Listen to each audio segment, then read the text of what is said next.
The tech for this podcast was produced by Truth Digital. Truth Digital is the sister company to Cochrane & Co. We work in the same office, we drink the same coffee. We do websites, marketing, paid ads, social media, SEO, and all of the other things that will get you new business quickly and efficiently without the bullshit. Check us out, truthdigital.co.uk, or check us out on socials. All handles are Truth Digital. Thanks again for listening, and we'll see you here again very soon.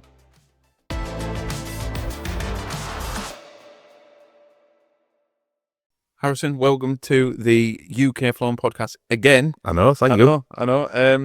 Good to have you back. For people that don't know, who are you and what do you do? Yep. So my name's Harrison Smith. I'm actually managing director of a firm now called Azalea Wealth Management, and that's changed since the last time I was on the podcast. Yeah. Anyway, so that's a new update. What's just naturally a career progression, to be honest. Left my old practice that I work within up in Northumberland. Actually did a business purchase out of them, and basically set up on my own back in Teesside. So we've been doing that now for just under a year, which has been interesting. And what do you do? And what type of client? What's a good client for you? Yeah, I mean, for us, really, the big thing we focus on is, is really just making sure that people who put a lot of effort into their business or their professional career translate that into personal wealth. We all spend an awful lot of time building businesses or building careers.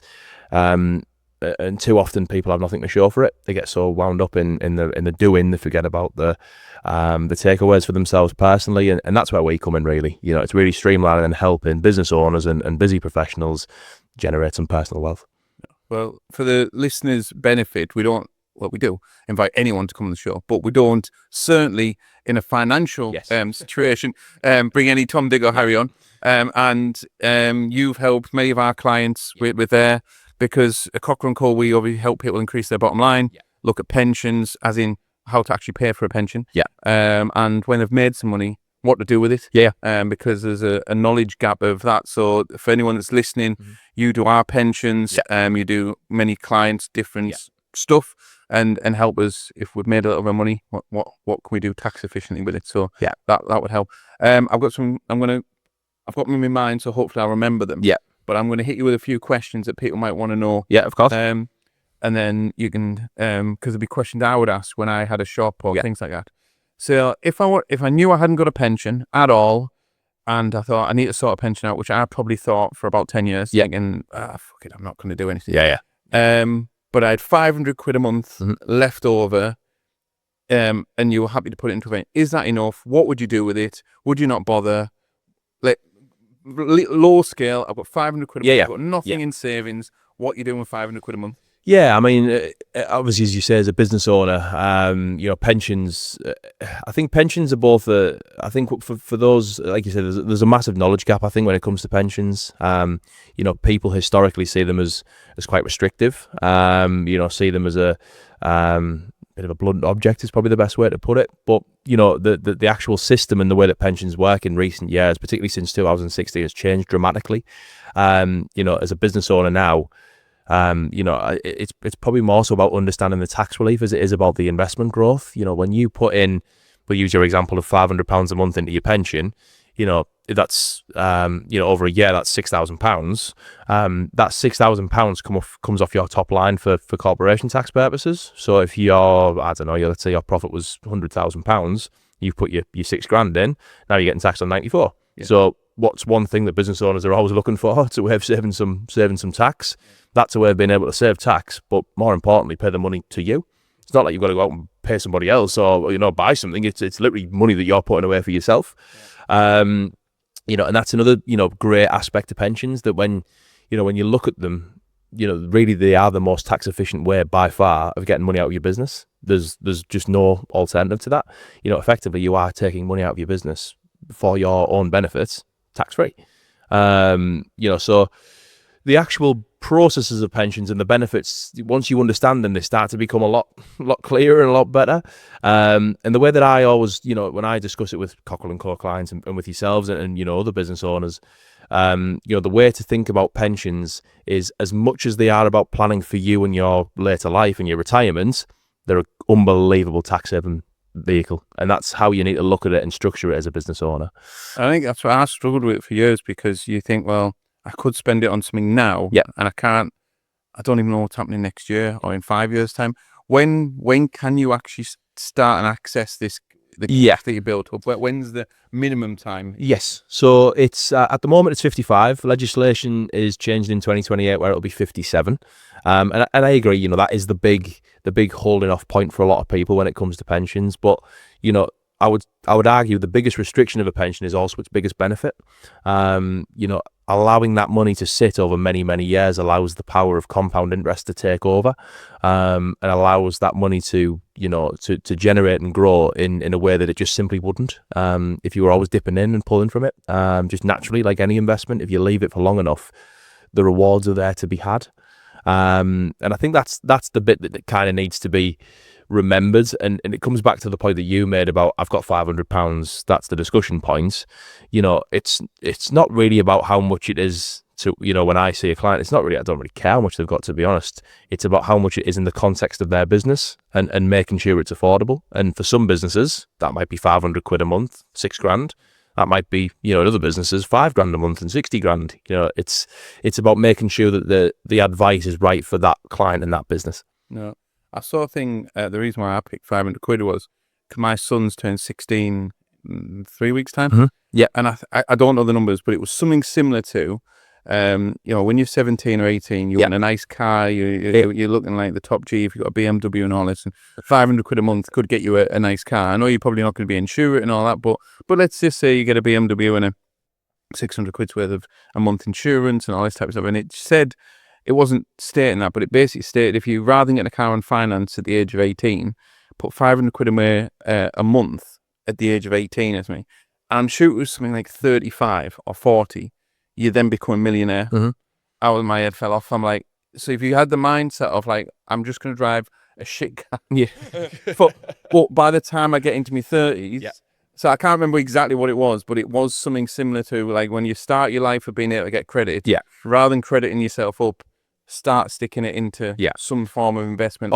Honestly, Thomas, there's some crazy examples. I mean, another example I can give you is that, you know, you can pay into a pension for your children, by the way, just as an example. Now, if you paid into a pension for your child, the maximum amount you're allowed to put in, which when they're a kid is only 2,880 quid. So that's what, £200 a month, whatever it is. If you did that every year from 0 to 18, by the time they retire, they're a millionaire. Yeah, for 2,880 quid, which is just like absolutely mind-boggling. And it comes back to that, you know, that compound interest element, and that's time is your biggest asset when it comes to any sort of investing. And I think when people think investing, and God, I'm sure you've seen it on social media now, everyone's an investment expert, don't get me wrong. Like, God, it drives you mad looking at Forex trading. You know, honestly, Tom, like listening to some of the stuff that they come out with is just mental. But, you know, there's a reason things like pensions, things like ISAs that on the face of things sound very, very boring. There's a reason that they've survived the test of time, and the simple reason is because they work. That's what it comes back to. I think a lot of people are paying, well, including me in previous life, is playing the short game. Yeah. Where I thought was, you know, if I had 10 grand in my back pocket, do I give it to Harris and say, go and invest this for me, I don't want to forget about it? Yeah. My opinion was, well, I could buy 10 grand's worth of stock, or 10 grand vehicle, or 10 grand something. I'd flip it, and I'd be in for 13 grand. Yeah. And then I'd do that, and then I'm in for 16, 17 grand. And sometimes, you know, it wouldn't work out. Yeah. Like, oh, well, I've broken even on that one. Yeah. I'm playing the short game. And I think this is where, sometimes I suppose the approach of advisors or investment professionals can get a bit skewed, because, you know, what we do and what I do with Azalea is that really it's a blend of both of those things. It's not all of one and none of the other. It's very much both. You know, that's where, you know, when we work with our clients, we have to constantly be with them every 6 to 12 months, because we need to make sure that the advice is relevant to them at that point in time. You know yourself, Tom, in business, that you can have a bump year and all of a sudden everything's great and you've got money coming out your ears and 60 grand into your pension is sweat off your brow, isn't it? But then there might be next year where you've had a difficult year trade, and then all of a sudden, you know, the focus probably needs to be on more so short-term, you know, pipeline and sales for the actual business than it is whacking 60 grand in your pension, you know. So it's neither one or the other. It's usually a combination of both, and it's never usually set. No. So I did the 500 quid one. If I had 5 grand burning a hole in my pocket, are we buying a Rolex or what are we doing with it? No, funnily enough, client yesterday mentioned that. That exact example, to be fair, about a Rolex. Depends if you like Rolexes, to be fair. I do. I don't own one, but I think I can't stress it enough. It's very much circumstantial. You know, it's very difficult to. And people ask me that all the time, as you can imagine. I've got X, Y, and Z. What does that look like? And I can obviously absolutely give you the answers of what that does look like. But it comes back to what's more important in your circumstances at that point in time. If you've got a stack of invoices that need paying, I would say pay them. But in terms of, you know, if you've got excess capital in your business, you know, there's no better place to use it than a pension. Is the simple answer. You know, it comes off your top line and the money goes directly to you. Okay, you've got to wait a little bit before you can access the money, but it's there waiting for you. You know, and I'm yet to come across a client when they get to retirement age who goes, I'm a bit annoyed I've put so much in my pension. What's available out there if you're really nervous about putting away till you're 50 odd? You know, so even if the lads are in the 20s, 30s or whatever. Yeah. Apart from Forex and Rolexes and buying the jazzy stuff. Yeah. Like where else that's accessible? Is there not a golden egg, whatever, but even that you can lock it away for a year or I mean, I've seen people buy whiskey, I've seen people buy racehorses. Yeah. I'd probably advise you're not going to recommend whiskey and racehorses, but where are you sticking it even for 12 months? Is there anything out there that's actually sensible? I would say my approach is when I speak to clients, if they've got an investment timeline of less than 5 years, I would always recommend just keeping it in cash. It is my simple answer. Yeah, not quite. Utilize savings accounts, utilize, available, options from a cash perspective, because in less than 5 years, there is not enough certainty or not even guarantee, they're the wrong words. There's not enough chance that things are going to go your way. Investment markets in the short term are incredibly volatile. And it comes back to this Forex and Bitcoin and all these things, the get rich quick schemes, as I would call them. In a day or two, yes, you might make 90, 100%, 1000% by just catching it on the right day. Yeah. But in the same vein, I could also go and put a tenfold accumulator on and hit all 10 teams. So that will be the same example as far as I'm concerned. If it's shorter than that 5 year time frame, I just think, hedge your bets, look for a relatively decent interest rate on your cash, because if you put enough in there, if you're getting 5 and 6%, you'll be surprised how much that generates over just leaving it. Once we get past 5%, that's when we can really have a 5 years. That's when we can really start to have a conversation about what does investment look like. What about putting it in like Vanguard or like in Money Box or something? Is that the same type of thing as rather like, I know they do ISAs, but yeah, you can obviously stick it in stuff. And again, it might go up, might go down. Are you willing to, is that still a bit volatile? Yeah, so I think, ISAs, you can use any provider. Obviously we do ISAs ourselves, but obviously there's Vanguard, there is, Hargreaves Lansdowne, there's AJ Bell, there's a million and one different options you can use. It would probably be the same argument that if the time frame's less than 5 years, regardless if it's Vanguard, AJ Bell, whoever, all I would say is, yes, open your ISA, just be careful what you put it in. Because in under 5 years, there comes a lot of fluctuation, a lot of short-term volatility. Post 5 years, and obviously ideally the longer the better, that's when you can start to look at things like your stocks and shares, your commercial property bond, your bonds, your fund, those sorts of things that are a little bit more risky, shall we say. So if I've got 5 grand, 10 grand, whatever, burning a hole in my pocket, and I'm so completely happy to give you it as such for 10 years, then what are you doing with it? That's when we would start to look at investment. And I think what we would do is if it's 5-10 grand in your pocket, we'd wrap it in an ISA. ISA basically just means that once it's in, it's tax free. And then it would just be building a portfolio that's built around your attitude to risk, because everyone's attitude to risk is slightly different. Making sure that's tied in quite nicely. And once that's done, it'd be a case of getting the money invested, and then constant process of between now and when you're looking to use it, of reviewing it, making sure the portfolio is still the right place for it to be.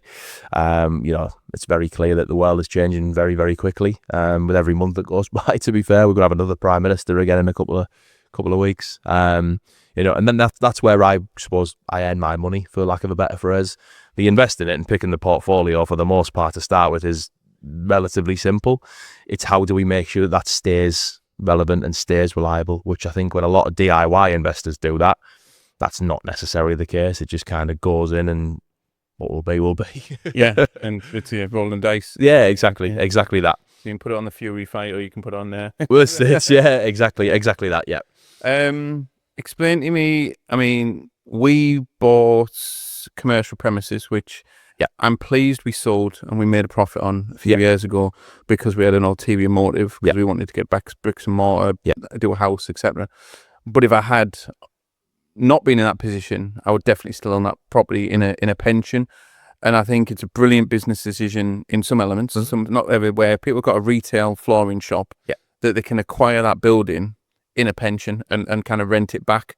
What's needed for that? So if I've been in this shop 10 years, landlords think they're selling, what's the conversation you need to have to acquire buildings in pensions or however you acquire them? I don't know. No, absolutely. You know, that's one of the questions that a lot of business owners, because to be fair to business owners, the vast majority of them do their research before we have our meetings, so they're usually, quite engaging. But really there's two lines of availability with pensions with regards to commercial property. There's a SIP and a SAS. SIP, self-invested personal pension. SAS, small self-administered scheme. In most instances, if they're looking to buy their own commercial premises and there's multiple directors and things like that, it's usually the SAS line. There's a little bit more flexibility, but what I would say is if you're looking to use a SAS to buy your commercial premises, it's not a case of you rocking up one day and deciding that that's the decision you've made and you've got nothing in pensions.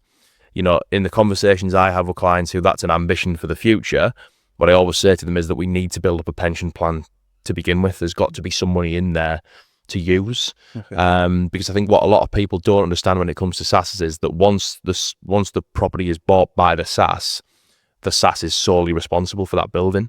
It's not your personal liability; it's the liability of the SAS. So if there's repairs that need doing, SAS's responsibility.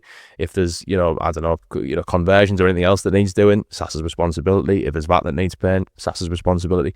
So it's very difficult for you to be able to have the flexibility and ability to do that if you've not put anything in to begin with. Right, and obviously with pensions there's a limit of £60,000 a year that you can put in. You can use carry forward, which allows you to use the last 3 years of pension allowances if you've already been paying into a pension. So in theory you could get 240,000 into a pension pretty quickly. Now obviously with a SAS, the other thing is that most personal private pensions are owned by you, the individual.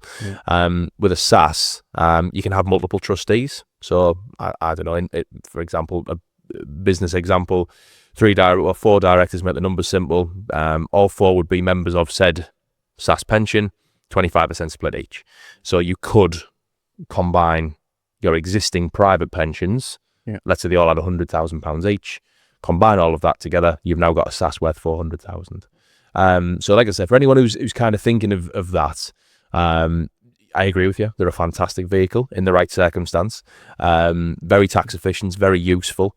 But do your planning. Don't just rock up and think that it's something you can do in 3 to 6 months. My honest time scale for a SAS pension is probably more like 3 years. So back to this playing the long game. So even if it was 3 to 5 years, it's back to this. If you've got aspirations of getting into a commercial, but I mean, even someone that's coming off the tools that, I want to open a shop. Well, that's all well and good and spending 20, 30 grand opening a shop. Well, what about buying a shop in a pension and starting now? And looking at it in 3 to 5 years. I mean, then that's and you're protecting your future.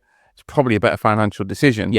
And a less risk because, if the shop doesn't work out, you're still like with the pension, aren't it? But you're in the pension. So I think the biggest problem is, and I mean, you'll probably experience this in your line of work as well, that I think everyone's kind of society's shifted away from being patient to everything needs to be done today and now. Everyone's so easily accessible from a communication perspective. We've got so efficient at doing what we can do that everyone just thinks that everything can be done straight away. And I think when it comes to the stuff that we do in terms of the investments and SAS and whatever it might be, it's having a little bit of patience to allow it to work and do what it needs to do. But I think that's just probably more sort of a natural societal shift, isn't it? Everyone's just, I need it and I need it now. I want to return now. But I think the older and wiser you get, or even if you're not the ones that aren't older and wise, but the people that are playing that longer game, that's the thing I've learned probably more so with Cochrane & Co. It's a longer game. Yes, you're going to get quick wins. And yes, you can flip some stock for double. You can do this, but flip some stock, but also buy some stock and bump your pension up as well. Spread it out across the blanket rather than just keep flipping stock. Yeah, this is it. And I mean, that's what I think, this is what I remind clients when I sit with them. Like, I'm a business owner as well. I know the struggles and the troubles that you're having with cash flow and with, managing clients' expectations and managing, pipeline and all the rest of it. I have the same issues. Yeah. So it's kind of, just kind of illustrating and getting across the point of, business owners are the world's worst for it, by the way, aren't they? Like, they all want everything done just straight away and get really annoyed when it's not. It's just, I have to try and convince them and take some time for them to realise that patience really is a virtue when it comes to any of this stuff. Yeah, you keep going. So, with working with flooring people that you, like with us, give me 3 no-nos and 3 wins that you can obviously say, obviously not say who they are. Yeah. But, 3 really things that you thought, what you doing, mate? Yeah. And then 3 things that have been a great success, as broad as you can, so if someone's listening, get a bit of value from that. Yeah, I think that I'll kind of start with what I think is the most important. I think the most important thing, and it's probably not even so much about a business perspective, more so just a general life perspective. Just make sure you insure yourself in some way, shape or form. The amount of business owners who are forever cutting costs in different, in their personal life and their business life, who think that insurance is a waste of time because they'll never need it, is just mental. Until you've been in the circumstance where you do need it and you can't have it. I've learned the hard way. Yeah, absolutely. And I've had other clients, in other circumstances, who've had exactly the same instance where they've forever told me we don't need it, this, that, and the other. All of a sudden, diagnosis of some description. Can we get it now? No, sorry, you can't. It's too late. So don't underestimate how important insurance is. Yes, you might never use it. You know what? It's actually a better result if you don't ever use it, because it means you've never been ill. But my first no-no is don't avoid insurance. It's absolutely worth doing, when you need it. Second thing is, second thing's probably more so is prioritize cash flow. Prioritize your business. At the end of the day, you've got to. There's no point whacking loads in your pension, taking loads out for yourself in dividends and salary if the business can't run, and you doing that. You've got to be able to have a sustainable business first and foremost. So, it'd be very. Yeah, I think most people think financial advisors just want to take all your money off. Yeah, I'm very much the opposite way around. I want your business to thrive and survive now, and anything that's above and beyond that, that's a bonus. That's where I can come in and help you.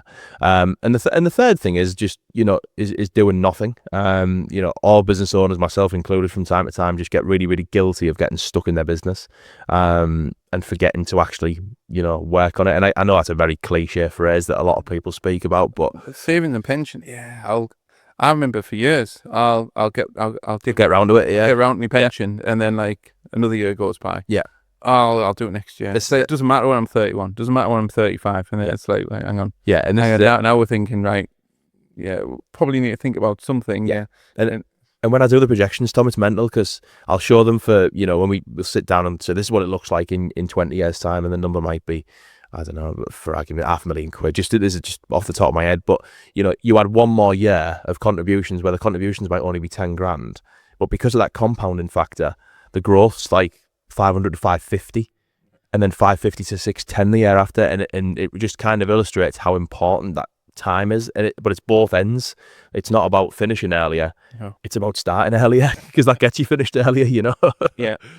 And then what are your no-nos? What have you seen that have been ridiculous? Oh God. Good question.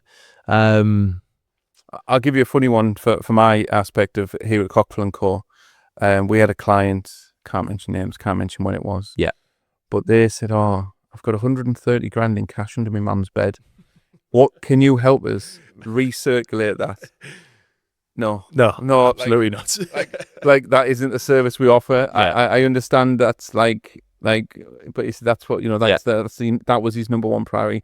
How can I get that into, no matter what we say, No, exactly this. And, my examples would probably be very, very similar, where you just had that. Has anyone come around your office with a bag and said, do out with this? I've been close a couple of times, never actually got to the point where they've, got to the office, but some people have rang up and mentioned things like that, and you just think, wow, God, it's just, that is scary. But, no, I mean, to be honest, it's probably, you know, I think the biggest thing that I always like, I was going to say lose me shit, but the thing that that annoys me is when, you know, businesses have generated, they're doing so well, and they're building up, but all they're doing is just building a bank account, and you just think, what a waste of money. Like you'll see businesses with, you know, $500,000, £1 million, £2 million sat in the bank, and you're just like, this is absolutely mind-boggling. You've just got it sat in cash doing nothing. You know, and most of them have it sat in one bank, and you're like, this is crazy. You know, you only get protection with your bank up to, I mean, it was 85, I think it's 120 now, 120,000, you know, and they've got 2 million sat with them.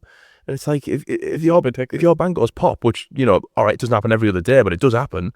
Yeah, you're wiped out, you know. And so it's just, I think it's just things that are just like, for me, just I pick up on really small things like that with bank accounts and things like that. If you're generating that much money, got to think about how much more you could generate by just a little bit of savvy financial planning. Yeah, I mean, most, you know, decent flooring businesses, if they've got 6 figures in the bank, they're still got to be quite careful if they've got customers' deposits. Yeah. So yeah, it's not. I mean, it's a large amount of money, but it's bigger businesses. It's not. No, exactly. It's not. It's exactly, and it's just I just see how much potential there is with some businesses and with some, you know, some cash flow systems, and I just see how much they're wasting it.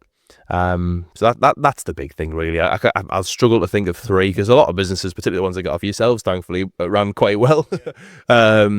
It's just, you know, when I see those little things that just really, really annoy me, really bug me. Yeah. What's your projections for the rest of the year? What are you working on? What other things could you suggest people? Yeah. What else would you cover with a new client? Just what for 2026? I mean, I get, obviously we're not a flooring business, so it's probably, you know, the most relatable. But I suppose in business, a lot of things are relatable. You know, the challenges we all face are very, very similar. You know, the challenges for Azalea Wealth Management this year are really, you know, our focus is shifting to recruitment now. You know, we're looking to build up a team of advisors now. Not the easiest thing to do in Hartlepool. It's not exactly a hotbed of financial of a financial district, but that, you know, that's the challenge we're going to be facing for the next year. It's, you know, a very exciting challenge, but, you know, like most businesses, we want to scale and grow, and that's the big thing that we're going to focus on. I think from a professional perspective, what does 2026 look like?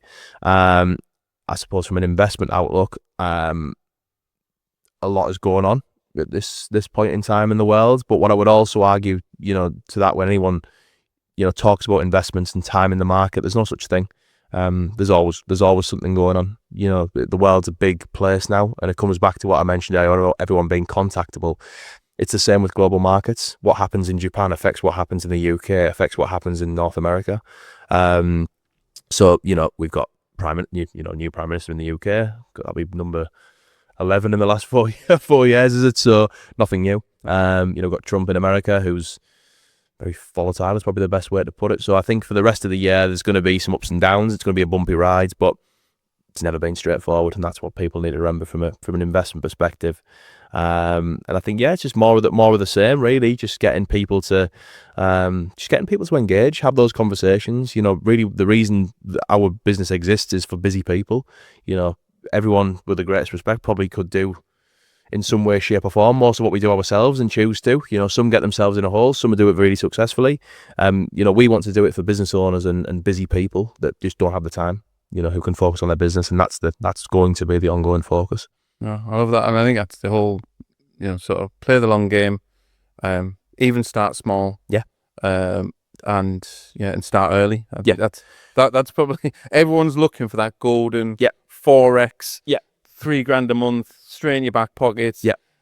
And there isn't. And as soon as you understand it, I think your point of the market's always going to be different. So it's like, if you understand that, it's like, oh, it's not the right time. Well, it's the right time to do something. Like, it might not be the right time to do that, but it is the right time to do this at the moment. 100%. Rather than hanging on to stuff going, well, we'll look at that next year. And this is it, like, without sounding cliche, like, today is always going to be a better day to do it than it is tomorrow, because you're a day ahead, and it's as simple as that. And, you know, that's not just investments, that's across the board, really. Where, if someone's listening to the podcast, where can people find you? What's the best way of reaching out to you, and what does And what does the first appointment look like? So it's not just a, what would that look like to you? Yeah, so I mean, the easiest way to contact us is probably through our website. So that's www.azaleawm.co.uk. So that's the best place to probably reach out in the first instance. But obviously, it's got a lot of other information on there about, who we are and what we do. So you can always go on there and have a look. And in terms of how the first, the strategy or the plan looks, very, very simple. No cost, no obligation consultation to begin with. Really, that first meeting is just a simple case of having a sit down for an hour or so, and just talking through, first of all, A, what have you got, and B, what do you want to do? Our job is, I always describe it as very, very simply, my job is, you're at point A right now, point B is where you want to be. My job is to plug the gap, and that's all that consultation is. It's now, future, middle bit. And then from there, if we're happy with what we've discussed, we can proceed and take that even further. But really, there's nothing to be scared of, is probably the best way to put it. Bring all the information. Don't give half a piece. Yeah. So what we found before, Harris, half the information. Yeah, we have found that before. Yeah. Halfway through, you think, so what's that? I didn't tell you about that. This is it. And I think that the big thing that I found anyways, when I have those first meetings with people, is that I think when people go and see a financial advisor for the first time, they're worried about what the financial advisor is going to say about their situation. They're almost like worried that we're going to judge them or something like that. Trust me when I say this, I've seen the lot. I've seen people with credit card debt of over 200,000. I've seen people with personal loan debt of over 500,000. I've quite literally seen everything when it comes to financial planning. So what I would say is that that's both good and bad. If you're doing really, really well, of course we want to speak to you. If you're doing really, really bad, of course we want to speak to you, because they're both just as important as each other. Yeah, I think it's always, even if you are in debt, or even if that, it's back to this thing, you're going to say, well, there's a way of getting rid of that. But then once you're at that point, come back, and then we can start planning the far. There's no point, like you said, having credit card debts and then paying 300 quid in your pension if you can't even afford to pay your credit cards off. This is it. Yeah, and got to start today. Of course you do. Of course you do. And I think that I think the thing that people often get guilty of is thinking that they're the only one in their situation, and they're not. Like, God, if you can find me someone who's sub 40, who's not got a single ounce of debt, no mortgage, no credit cards, no loan, no nothing, I think they're a right weirdo, to be honest, because how's that possibly happens? Do you know what I mean? Yeah. So yeah, there's the point I'm trying to make is there's no stigma. We want to have those conversations, and the sooner you can have those conversations, the sooner we can start to do something about it. Love that. Well, thank you so much for sharing it on the podcast. We'll make sure all the on the notes, the website's there, and if someone wants to reach out to you, we would recommend you. So thank you again for joining us on the podcast. No, thank you very much, Tom. Much appreciated. Thank you. Cheers.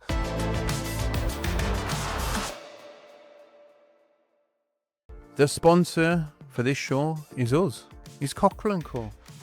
What do Cockrell & Co do? Well, we help flooring shops, retailers, contractors, wholesalers, and anyone connected to the flooring industry spend more time doing productive things, putting systems and processes in place, making more bottom line profit, and running their business much more efficiently than they ever thought was possible. We run training courses, we have a community of nearly 100 people, and this podcast here.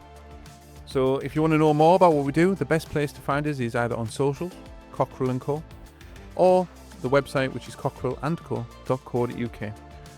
We'd love to speak to you about how your business is going, what your plans are, and how you would love to grow and mature that over time. There is no cost to have a conversation with us on Zoom or on the telephone. We now have a fantastic senior leadership team who can help you with 99.9% problems, and if we can't help you, we will find someone that can. So no matter what flooring business you've got, what help you would need, you just need to ask. That is all. So without the corporate waffle, without the bloke in the shiny suit, but someone that wants to make more money and spend time doing things that you love, we would love to hear from you. Again, visit cockrellandco.co.uk and send us a message, or find us on LinkedIn, TikTok, Facebook and Instagram.